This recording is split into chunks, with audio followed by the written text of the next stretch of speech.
Welcome back to our video devotions. We are continuing with our series, Community in This Together, where we're talking all about the way that God actually created us, which is to be in community and in relationship with others.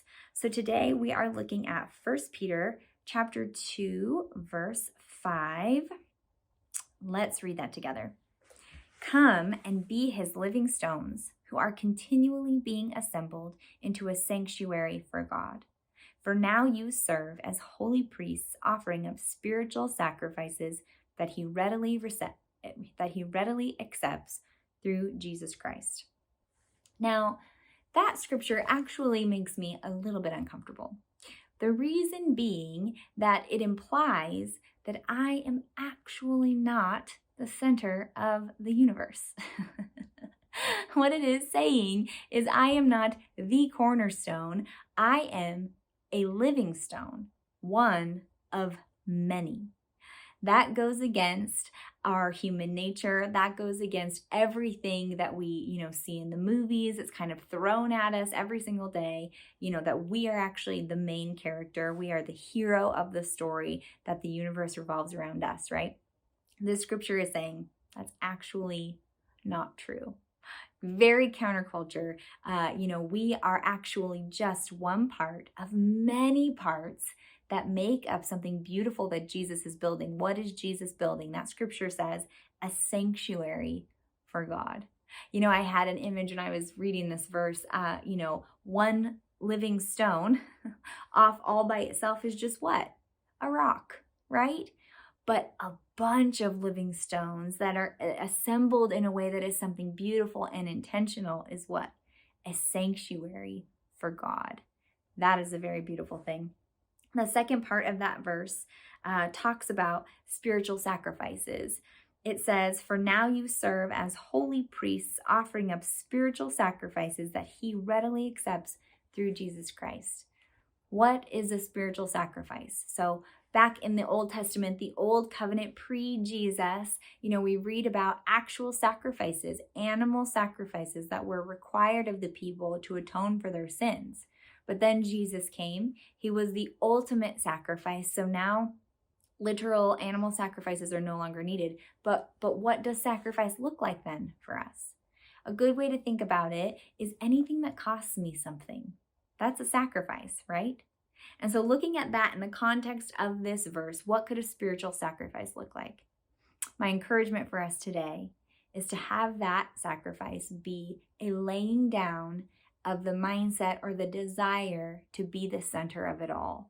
That selfish mentality that kind of pushes us to the front of the line, that promotes ourselves to be the successful, all of those things. There's nothing wrong with being successful, but you know what I'm saying, to be the hero, to have the universe revolve around us. Let's lay that mindset down as a sacrifice and instead pick up the mindset of Jesus, his passions, his desires, his love, which is what? People. John 3:16, for God so loved the world that he sent Jesus to come make a way for us to be with him and to be together. By picking up that mindset, we are actually participating in something so much bigger than ourselves, which is fulfilling the way that Jesus created us. He created us to be a part of something, not to be the only something that there is, right?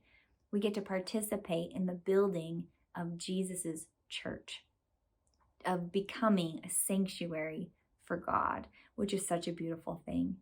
I think we're often kind of sold this thought or this version of, we're the main character. We're always the hero. We're always the one, that the world revolves around. We're sold that as how we need to be thinking, what we need to strive for to attain. And I think when that becomes our main goal and our focus, we really shortchange ourselves and we will be very disappointed moving forward, because that is not the way Jesus designed it. And that's not the way Jesus designed us.